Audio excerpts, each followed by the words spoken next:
Dear students at EU Kenkyu, welcome back to our lecture series about EU Kenkyu, the European Union. Today I'm going to speak about the institutions of the EU, especially the European Parliament. It's called Inside the Big Machine. Let's get started. First, I'll give you a brief introduction to the EU system of institutions, only the most important ones. Then let's dig a little deeper into the European Parliament and how it works. I'm going to present you one of the Parliament's members as an example of the work he does. I thought about how to illustrate this and decided to add some videos. There are 6 short videos added to this presentation. I hope you can watch them and listen to them in this YouTube presentation. In case the links do not work and you cannot watch them, please use the URLs given. I gave the URLs in the presentation, and I will also publish the URLs on WebClass, so you can watch the videos there in case it doesn't work otherwise. So let's get started, but not before I come back to one topic from the last lecture I gave about EU LGBTIQ+ politics. Several of you, and thank you very much, thank you all for your homeworks and interesting opinions, suggestions. Several suggested one should use the rainbow color, the flag, more often to show pride and to draw attention to this topic. And actually, this is what is happening right away, just now. In Europe, there's the European Soccer Championship going on. And you can see here that major corporations, such as here you have Volkswagen and there you have Booking.com, decided to color their advertisements in the soccer stadiums in rainbow colors. Fans get decked out this way.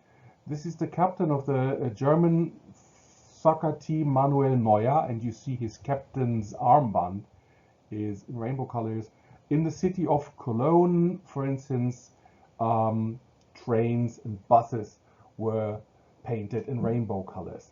The reason why this became so strong recently is that in one EU country, in Hungary, which is ruled by a very right-wing authoritarian leader named Viktor Orban, has passed a law that is openly discriminating against LGBTIQ people.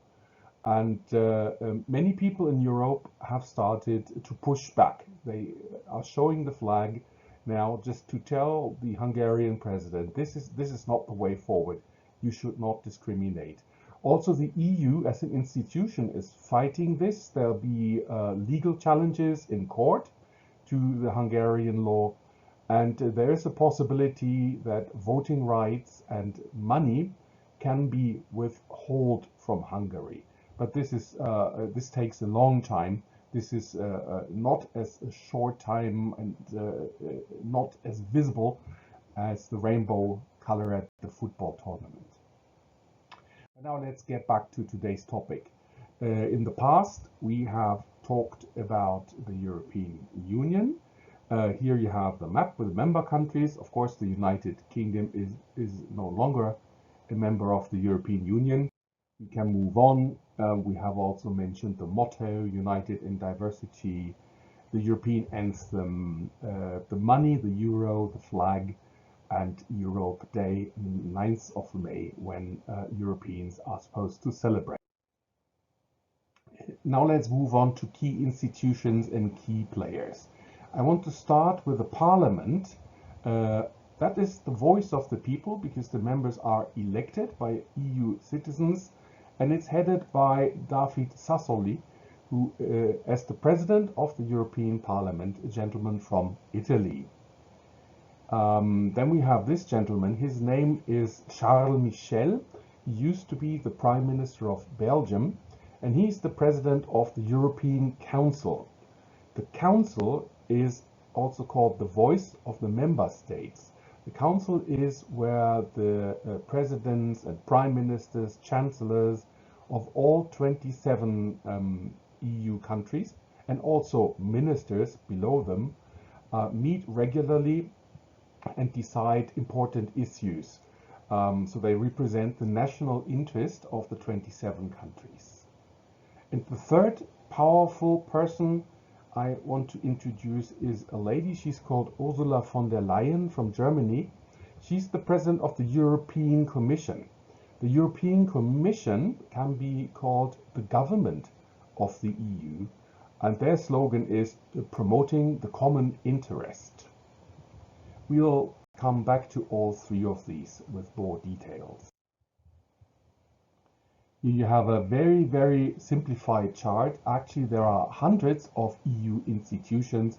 Just to pick out the three most important: the European Parliament, here, the European Commission, the Parliament and government, if you want to call it that, and the European Council, the heads of government and state from 27 member countries who meet regularly at summits. And in some ways, they are the most important group, the most important institution, because without them agreeing to ideas or actually putting forward ideas, nothing works inside the European Union. So let's first talk about the European Council, the most powerful institution. Summits of head of state and government of all EU countries are held at least 4 times a year. In the picture you see one recent summit in Corona times. You see there's only the leaders as such present, not delegations, and there's safe distance 2 meters between each. Here, the overall guidelines for EU policies, the big decisions are being taken. A look at who is who in the European Council. You see 27 heads of government. Well, you actually see Boris Johnson from Britain here. He's out now, obviously.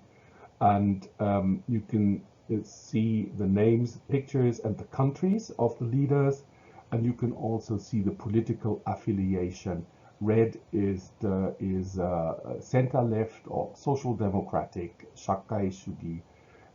Conservative Hoshto is blue, and liberal is yellow.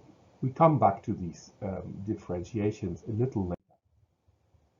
EU summits are sometimes very lively affairs. Of course, in Corona times, leaders cannot really get that close to each other. But there are reports of very, very lively discussions, sometimes people shouting at each other, high emotions, and whenever there's something really difficult to decide, where member states do not really agree on, but they have a deadline next morning or so, then the summits often go until morning, all night long until morning. It's tough to be a top politician, that's for sure. We turn to the European Commission, the government, so to say, of the European Union. And here we have the President of the European Commission, Ms. von der Leyen on top. And then we have, besides her, 26 commissioners. Members of the European Commission are not called ministers, which in a way they are. They're called commissioners, and you can see each country gets one. So even small countries have one commissioner. Big countries also only have one commissioner. And here you can see the names of the people and the jobs they have. For instance, here we have a gentleman from Austria, EU Commissioner for Neighborhood Policy and Enlargement Negotiations. He would be in charge of talking to countries like Turkey or countries in the Balkans who want to join the European Union. And also blue for conservative, red for social democrat, and here's one green person also in it. As I said, the European Commission has 27 independent members, one from each EU country. There is one that is not styled a commissioner, but a high representative for foreign affairs and security. You may, in short, say foreign minister, 外務省大臣ですね。外務官. And at current, it's this gentleman here. Here you have him too. His name is Josep Borrell, and he's from Spain.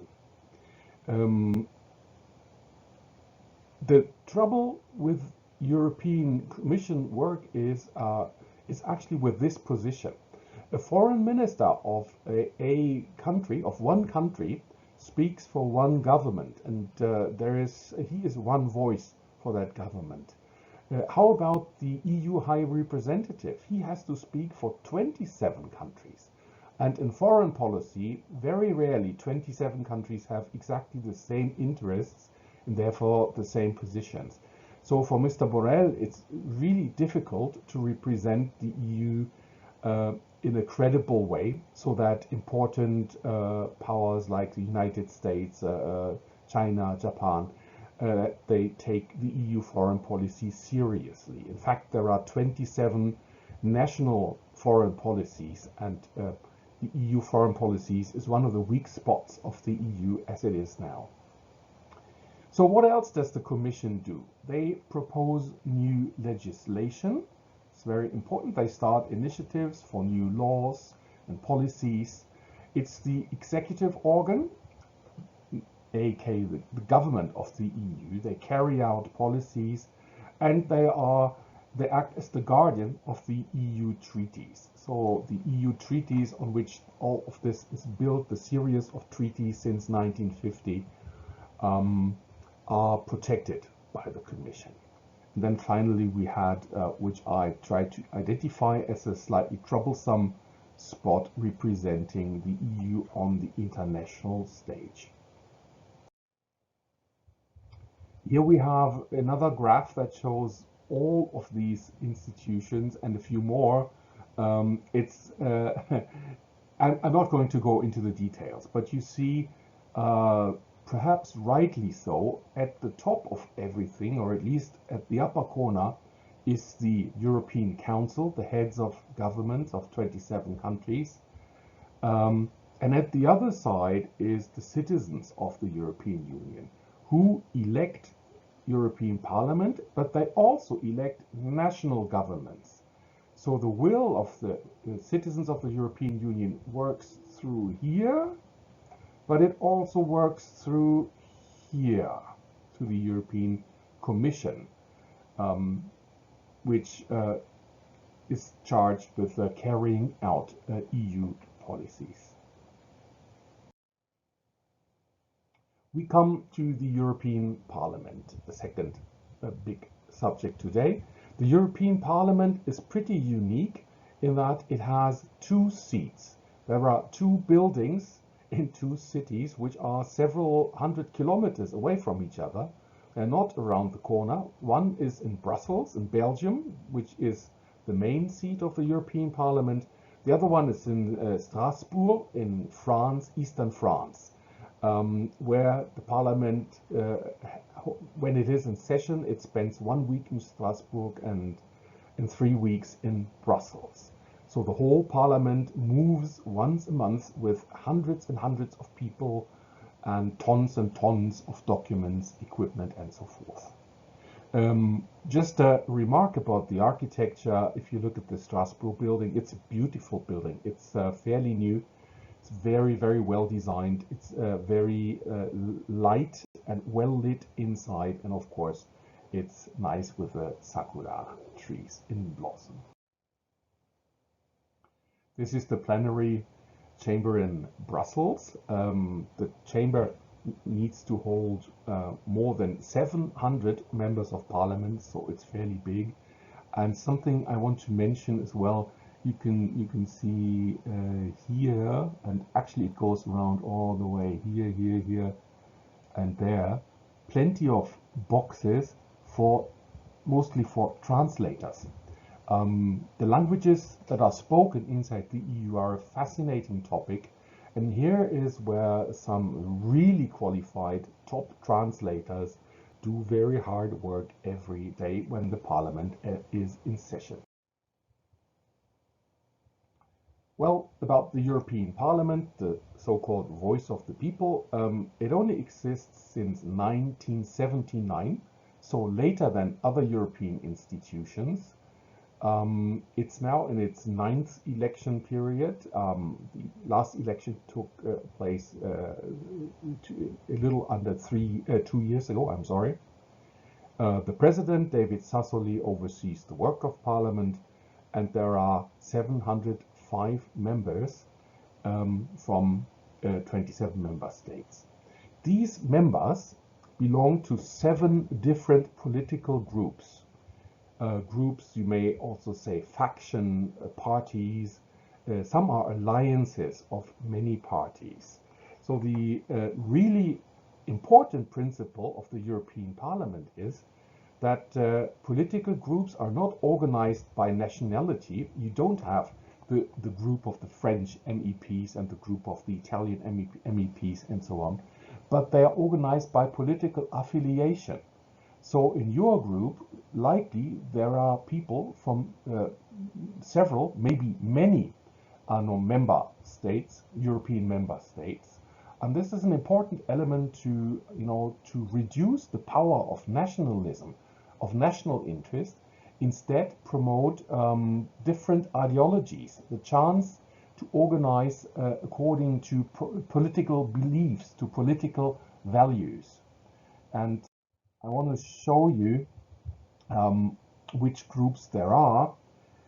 I start here at this position, the European People's Party. You see, it's currently the largest group.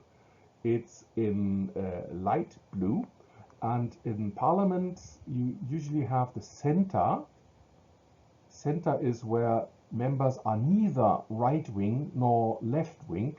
Then you have right-wing people, okay, and you have left-wing people, politicians. Here is the center. So in European political tradition, the European People's Party is center-right, which means moderate conservative, not very conservative, moderately conservative. We have, as the second biggest group, we have the Progressive Alliance of Socialists and Democrats, S&D, which is here. So this is a left-wing group, Shakaito, Shaminto, that would be keywords. The third biggest group is called Renew Europe. It's yellow, you see, it's center-left. It's liberal members of Parliament. Fourth biggest group, maybe there will be the biggest group in a few years to come, the third biggest group at least in a few years to come. It's the Greens. They are really, they have a very good period now, and they are getting more and more votes. The Greens are also moderately left-wing. Then we have a right-wing bloc, which is called Identity and Democracy. This is here. This is actually, they don't have much to do with democracy. They are very, very right-wing, nationalists, right-wing extreme people. On the left wing, we have the European United Left here. This is actually communist parties or post-communist parties, Kyosanto, from several European countries. And finally, we have a slightly smaller group here, dark blue, European Conservatives and Reformists. That is a right-wing but still democratic party. And finally, we have a few in gray. We have a few members of Parliament who are not member of any group or seats that are vacant, for a total of 705 representatives representing 440 million Europeans. Here you see those 705 members, the distribution according to country. The biggest countries get the most, biggest in terms of inhabitants. So you have Germany, France, Italy, Spain here on top because they are the biggest countries. And you have some very small countries like Malta, Luxembourg, Cyprus, and so on, with 6 members of parliament. You can see here that the small countries get a slight advantage. Actually, there are many, many more people living in the big countries. But if you had 200 from one big country and only 1 or 2 from the small countries, it would really look unbalanced. Let's have a look at the MEPs, members of European Parliament from Germany, as an example. You have 29, well, there's 96 MEPs are elected from Germany every 5 years. You have 29 from the center-right Conservative Party. It's actually 2 parties, sister parties, CDU and CSU. Then you have 16 Social Democrats, SPD. You have 21 Greens, quite large. You have 11 members who belong to a party called AFD, and they are in the far-right bloc, Identity and Democracy. 5 MEPs from Die Linke, party of the left, formerly Communist Party, and 7 liberals. Those are in the group called Renew, plus 1 MEP each from very small minor parties. So each country is represented according to its own values and its own political ideologies and parties. And at the European Parliament, this is all mixed. And then you have majorities in Parliament. Usually, because there are 7 groups, just one group or 2 groups working together usually is not enough. Very often you have coalitions between center right, center left here, left, and also the Greens. These 4 very often work together on important issues. Now let's take an example. One MEP, Jens Geier from Germany, who is a member of the Social Democratic Party. Here he is. He visited us in Okinawa twice and gave lectures and talked to students at EU Kenkyu. He would have come this year too, but Corona really killed everything. But still, let's see what he does, what he is up to, how he works. First, here's a little bit of Japanese about his biography. Please take your time and read. You can see him in Brussels at a coffee table reading a book casually. Of course, that is not what he does every day. He is much busier than that, and I will show you a few. Next, I would like to show you 2 videos representing Jens Geier's work, his job as a MEP. He is the vice chair of the Budgets Committee. That is the Fuku Insho of the Yosan Inkai. So he, in this interview, this is an interview with the press, he is talking about money. I'm absolutely convinced that the Europeans are already underfunded. That it's really difficult to find money inside the Euro budget for important civil activities. For example, we are searching for money to our member states or Turkey to cope with the situation of the refugees in the country. We are looking for more possibility in the category 3, that is interior security, but also the role of the citizens. We would love to increase the money on Erasmus. We would love to increase the money on civil research and development. And now the Commission has come in and asked for a lot of money for military research and development. And we think this is simply not possible with the budget as it is today. If the member states want to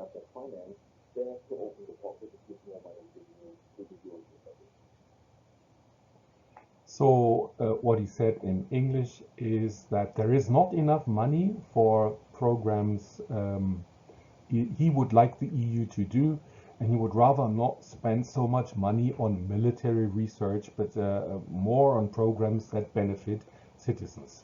That's the job of a politician, to communicate with the media on a day-to-day basis. Another video is a video podcast. Jens Geier has a podcast to voters regularly.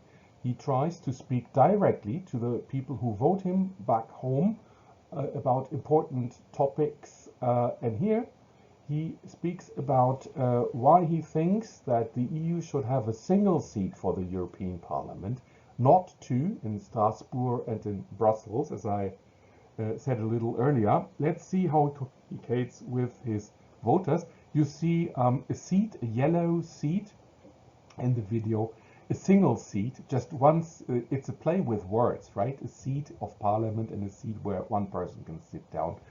And so he tries to make this appealing to voters, also by putting in the European flag into the video podcast.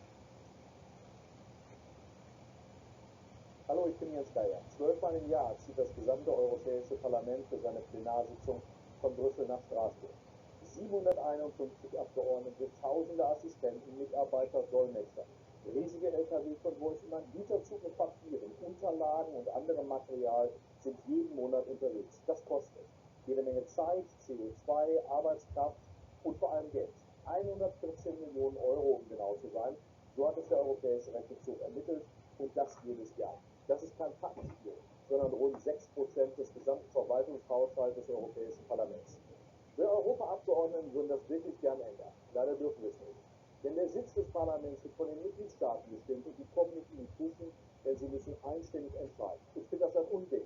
Und dieses Geld können wir an anderer Stelle nun wirklich sinnvoller einsetzen. Ich fordere Frau Merkel und die Bundesregierung deshalb mit Nachdruck auf, bitte endlich diese Frage auf die Tagesordnung zu setzen und die Änderung der europäischen Verträge in Angriff zu nehmen.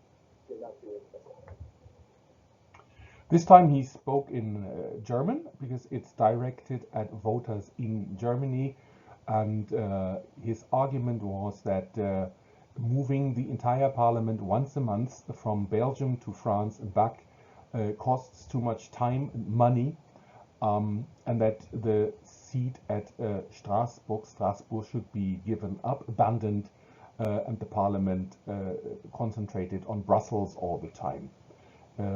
Personally, I can see the merit of saving costs and time. However, Strasbourg, as the second seat of European Parliament, is very dear to the French government. The French government and all of France will very, very massively defend their part of the European Parliament, so it's difficult to see how this will go. I'm absolutely convinced. Next is Jens Geier's constituency, the area where he is elected from, and where the people live. He spoke to in German in the podcast. On the left-hand side, you see the Federal Republic of Germany with her 16 federal states, of which one is North Rhine-Westphalia in the west. You see it in the center. And he represents the area highlighted on the right, part of the Ruhr Valley and part of the River Rhine, northern part, Lower Rhine. And the city of Essen is marked out, which is where he hails from and where he actually lives in. Next we have a few more details on his constituency. The state of North Rhine-Westphalia has the highest population in Germany, 18 million people. It is the old industrial heart of Germany. Steel and coal industries were really big and helped drive the German economy in the 19th and 20th century along the river Ruhr. However, these have been drastically reduced. The coal mines are all closed now. That led to changing work and lifestyles in the area and challenges to society. Good jobs, old jobs were lost, new jobs need to be created. So economic questions are very important in that area. Still important is steel industry, but also logistics and energy are growing. Logistics partly replacing coal industries. Another aspect of this area is it's bordering on the Netherlands, so it's really in the heart of Europe. We come back to the place he works, the European Parliament. On TV, if you watch footage from, say, the Japanese parliament or any other parliament, usually you see the big chamber with hundreds of people in attendance and maybe the prime minister giving a speech. These plenary sessions are sittings in EU language take place too. They need to be prepared, but they are not that common. More work needs to be invested in the committees. ENKAI. There are 22 standing permanent committees, one special and one inquiry committee. Every MP is a member, a full member of one committee and a substitute member of another committee. That means he needs to, or she needs to, keep up with the work at two different committees all the time, which is quite a lot in some committees.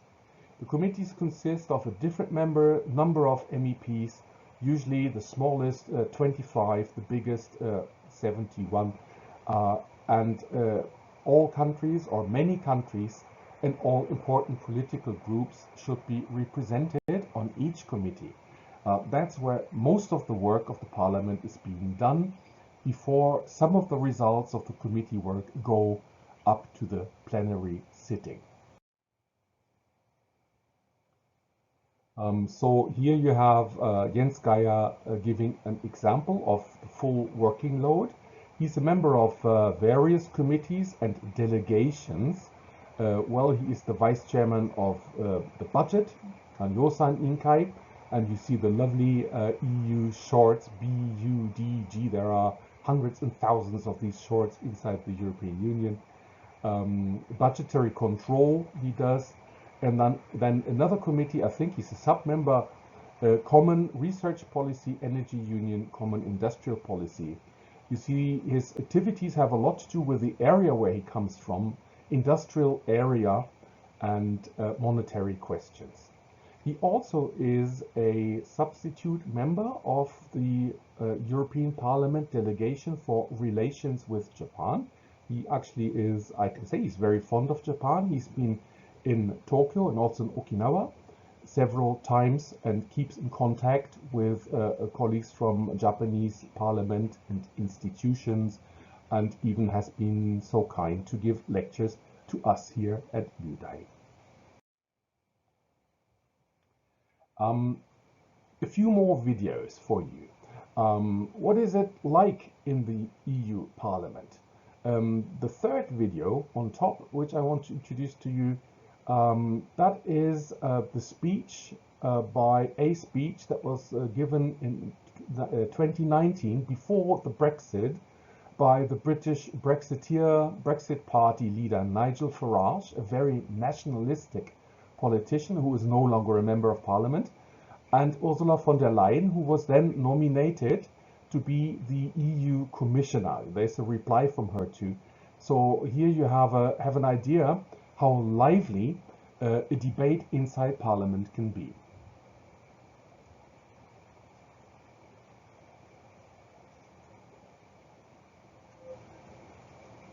The European Council stood up to represent those difficult until today, when you've got some real power, if you choose to use it. What you've seen with Ursula von der Leyen today is an attempt for the European Union to take control of every single aspect of our lives. She wants to build a centralised, undemocratic, updated form of communism that will render nation-state parliaments, where the state controls everything, where nation-state parliaments will cease to have any relevance at all. I have to say, from our perspective, in some ways, I'm really rather pleased, because you just make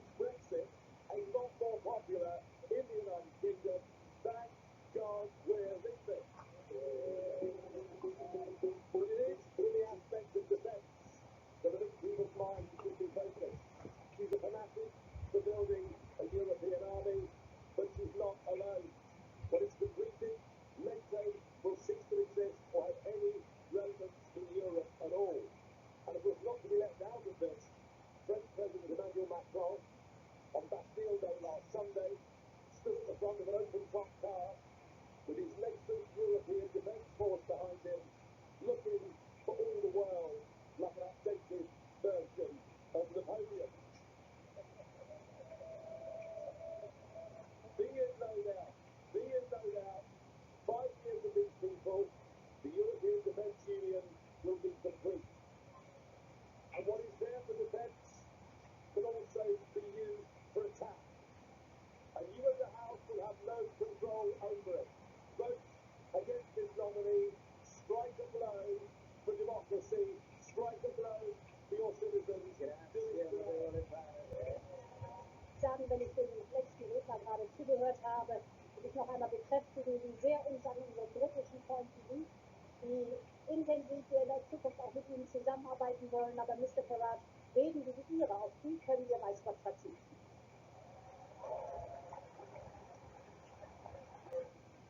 So to paraphrase, Mr. Farage was ranting against the European Union, basically against everything, but particularly against the idea that there could be a European Defence Union, a European army, which he opposes very much. He also attacked the French president as something like an updated version of Napoleon. And the reply was by Ms. von der Leyen in her native language of German, which would have been translated to everybody. And he said she likes our friends from Britain, but we don't need a speech like Mr. Farage's. So this can be very lively. And I have yet another very short video. Number 4, a Slovenian MEP. He probably had something like 2 minutes to make a statement, and this is how he used his 2 minutes. Dear colleagues, these are our last decisions in this mandate, and I would like to thank you for 5 years of unity in diversity. It is our responsibility to keep Europe together, and let's rebuild Notre Dame, and happy Easter.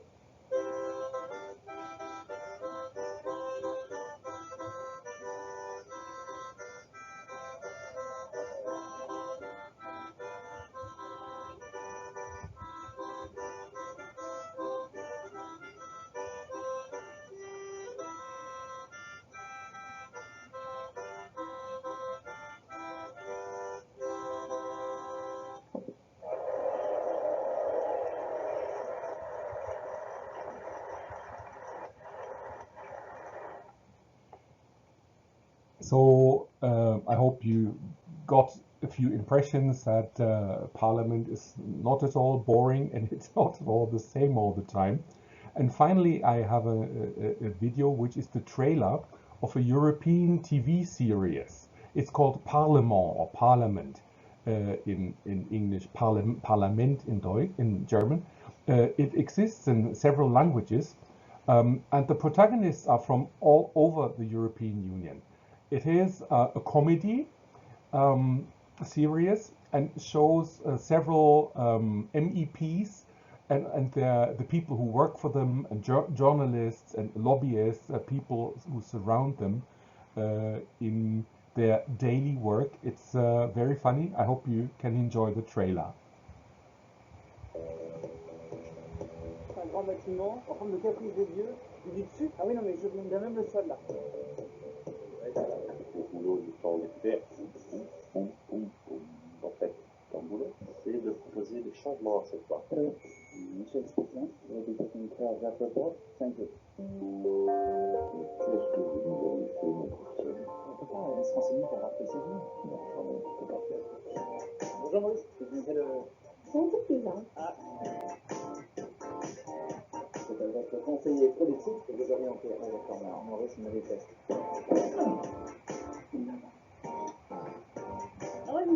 You are right. Les conseillers politiques vont signer avec l'autorité de leur député. Bonjour Michel. Vous avez déjà rencontré? Alors non, Michel, c'est personne. Du média? Si la production a lieu toute dans sa conscription, ça me arrive. Oui. C'est possible quoi? C'est possible.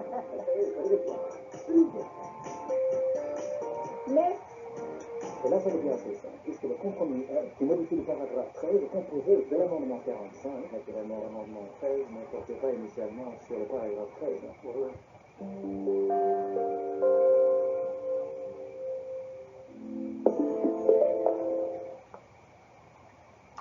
Right, Parlement. It feels like an insider's view on life in the European Parliament. It's very interesting, very funny, very enlightening.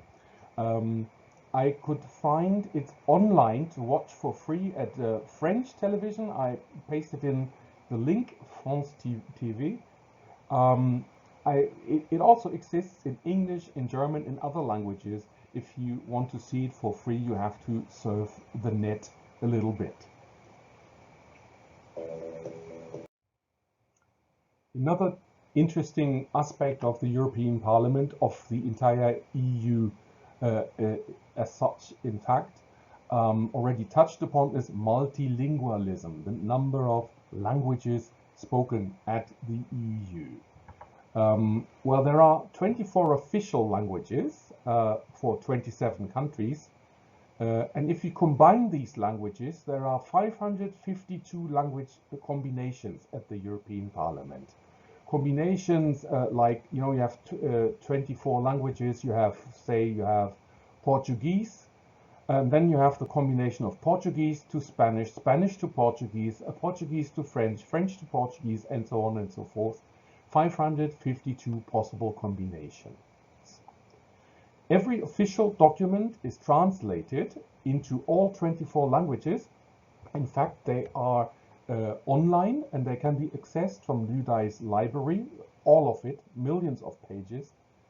And every official meeting is interpreted. So MEPs who are not good at foreign languages will always have the chance to listen to a translation in a language they understand. So that is their right. It's their right to be able to follow everything that is said at official meetings. So you have active languages, which is the target language. That is the languages the members hear at the moment that's being spoken. Passive language, that is the source language. That is the language members speak before being translated. Then you have relay interpreting, which is indirect interpreting into the lesser used languages.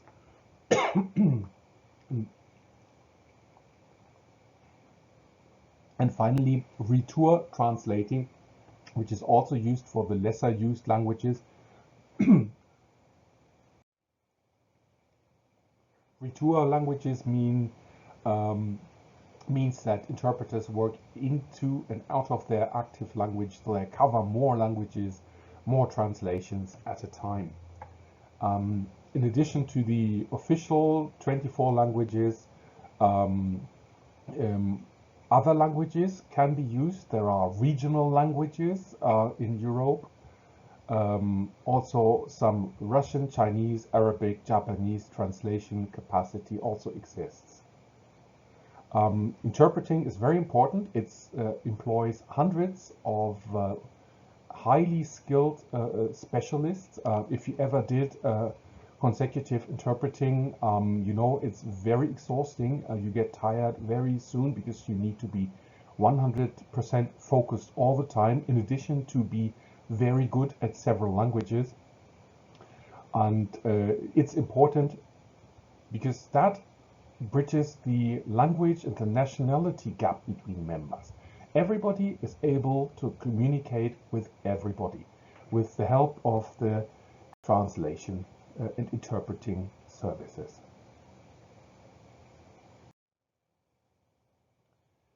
Finally, we have one more video, how EU laws are made.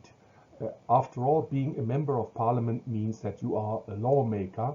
You have to participate in making laws that are then applied to the entire EU. Well, first, in the beginning, you have citizens or interest groups and experts. These people have opinions and they have knowledges. So they are invited to discuss, to consult, and there's a learning process for everybody involved in the beginning.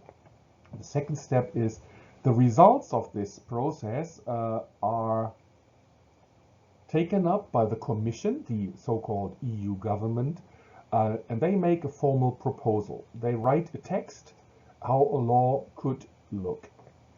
Then this text is brought to Parliament and also to the Council, in this case the Council of Relevant Ministers. If the law is in the field of, say, education, then the education ministers will discuss it. If it's in the field of the economy, then economy ministers will discuss it.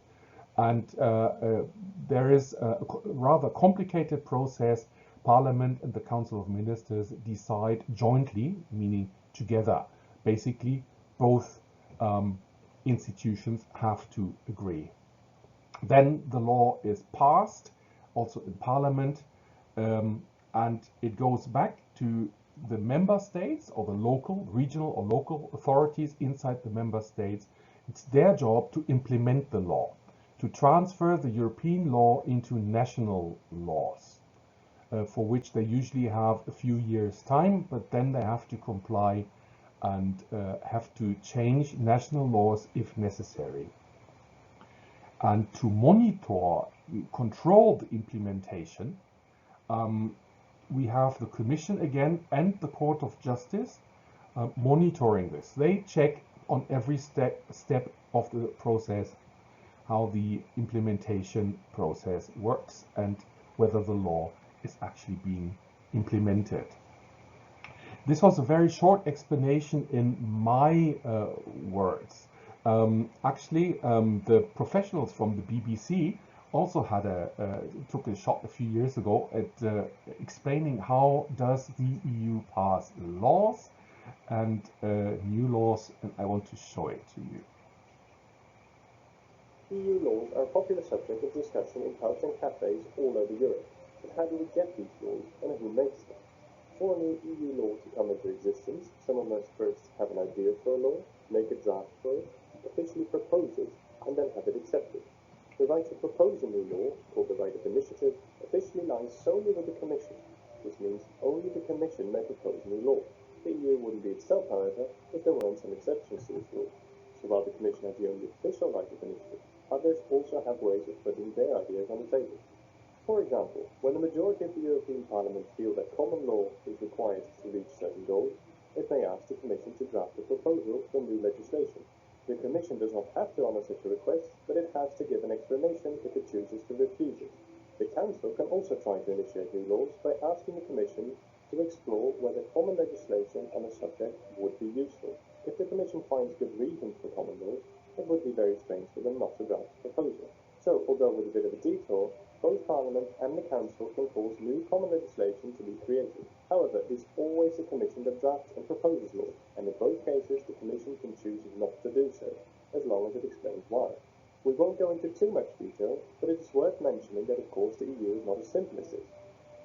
These ways of initiating new laws are not the only ones. The regular legislative procedure can be launched in some way or another by a quarter of the EU member states, the Court of Justice of the EU, the European Investment Bank, or the European Central Bank. These institutions, however, can only do this in certain subjects. Last but not least, you may take it into your own hands to create new EU law. You can do so directly by gathering signatures of at least 1 million EU citizens from at least 7 member states. Or, when you're on your own, you can submit a petition to the European Parliament, as is every EU citizen's right. Or, of course, in a more indirect way, you can bring it to the attention of the Parliament simply by lobbying with its members. Once the initiative for a proposal has been taken, the Commission starts the consultation process, meaning the Commission gathers information in all kinds of ways, for example by asking experts, international organizations, and NGOs. In this process, the terms green or white paper are often mentioned. These documents are used to invite or inform other parties of the proposed legislation. Once the consultation process is ended, the College of Commissioners adopts the proposal. After the Commission has drafted a proposal of the new legislation, they send it to Parliament, to the Council, and to all national parliaments. If both the Council and the Parliament simply accept the proposal, it is passed. If Parliament does not fully agree, it may amend. The Council then considers the amended version of the proposal. and can either accept it, passing the proposal, or amend it itself, sending it back to the Parliament for a second look. Parliament may then accept or again amend it and send it back to the Council. If these two have not worked it out by then, the Commission consisting of members of Parliament and the Council tries to agree on a new version. If they can't come together, the process ends here. If, however, they make a new version, yes, you guessed it, both Parliament and the Council have a third look. Here they may only accept or reject. They can no longer make any changes. This is to make sure that the process does not go on forever. But what about the third group that got sent a draft? If Council and Parliament can pass a proposal on their own, why did the Commission even send it to the national parliaments? While national parliaments do not have to do anything for the process to continue, they can do something to stop it. If they think the proposed legislation goes against the principle of subsidiarity, they can object with the 2 votes each member state has. The principle of subsidiarity prevents the EU from unnecessarily infringing the national government's legislative power. If 1/3 of national parliaments object, the proposal receives a yellow card and it must be reviewed. Based on this review, the Commission may choose to maintain, amend, or withdraw the proposal. If maintained or amended, the process continues. If it chooses to withdraw, the process ends. If more than half of the national parliaments object, an orange card is drawn, and a similar process of review is started. However, in case of an orange card, the Commission must explain its position if it decides to keep the proposal without change.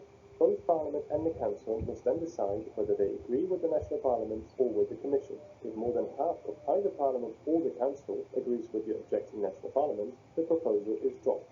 Now, this entire process is not the most straightforward, even in the simplified form, so let's go over it once more. A proposal of new legislation is made by the Commission itself, the European Parliament, the Council, any EU citizen, or depending on the subject, a quarter of the EU member states, the Court of Justice of the EU, the European Investment Bank, or the European Central Bank. Then the Commission, with the help of all kinds of experts, drafts a proposal. After that, the proposal is reviewed by the Council and Parliament and is open for objection from national parliaments. If the proposal manages to get through this process, it is passed and comes into force immediately. If that's not complicated enough, there are 3 forms a new EU law can come in: a decision, a regulation, or a directive. To find out more about the other institutions, the history of the EU, and other subjects, please check out our playlists and subscribe to our channel.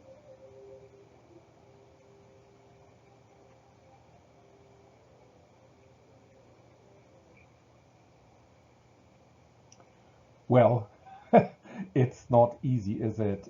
Here is another EU laws are popular. attempt to explain it. Sorry.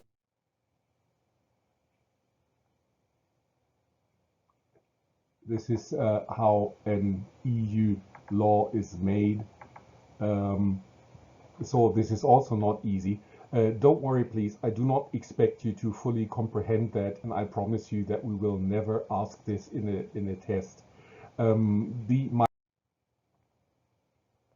My point here is not that we need to fully understand and remember all these details, but it's being a politician in the EU or just working for the EU is a very difficult job. It's a very demanding job. You need a lot of specialist knowledge. And if people say, let's make it much easier, let's make it much shorter, the process, some of the democratic character of the process will be lost. But because through this process, many people, starting from ordinary citizens, have a say in how laws are being made. It's not easy. And to close my lecture today, it has to be said that there is a gap between the average citizens in Europe and the proceedings at the EU. And this gap is very hard to explain. It's very technical. It requires specialist knowledge and insight. So that is surely one of the reasons many people in Britain decided we don't understand the EU. We don't want anything more of it. And in other member countries, there's also people who are dissatisfied. The European Union certainly has to do, despite the efforts we watched today, the example of Jens Geier, they have to do a better job at explaining things in easy terms without becoming too easy, which is a danger again. Well. I have come to the end. This is the announcement of what we are going to do from now. We have already moved into July the 7th, inside the big machine. How the EU works is done. We have a lecture by Miyazato Sensei next week. Topic is to be announced. And then on July 21st, we have a real live guest, the first guest in this Corona semester. And we really hope we can do Taimen face-to-face at Hobun Shinto 215, which is a very large hall with 250 seats. So we hope everybody can sit there safely. We are also thinking about broadcasting the guest lecture on some system for those who are afraid of Taimen with several people. The guest is Mr. Martin Eberts. He is the Consul General of Germany in Osaka. Soroji, Consul General, is something like the ambassador of Germany to Japan, and he is his area is Western Japan, including Okinawa. He lives in Osaka, Kobe. And his topic is Germany in the Asia-Pacific region and balancing national, European, and global issues. So you have all three levels. You have the national level, the European level, and the global level. And Mr. Eberts previously served as German representative in Taiwan, so he is not new to this area.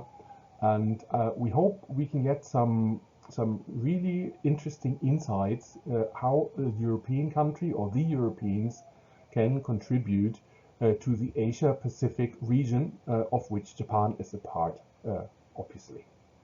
So I hope we can welcome you for one Taimen class in July. However, our political simulation game on China and the EU had to be cancelled. There is just no way with the Corona restrictions in place and the Delta variety coming up that we can assemble several times with 80 people and then work closely together, sticking our heads together. It is with a heavy heart that I say this. I'm really sorry we can't do it this time. However, instead we have on July the 28th another lecture by me about cultural policies and film. Probably a few nice short films we can have a look at. We do a general revision after that, and the examination is set for August the 4th. That was it for today. Thank you very much for sticking with this lecture. There is no homework for today. Miyazato Sensei is next week. See you later in July. Thank you very much. Bye bye and otsukare-sama deshita.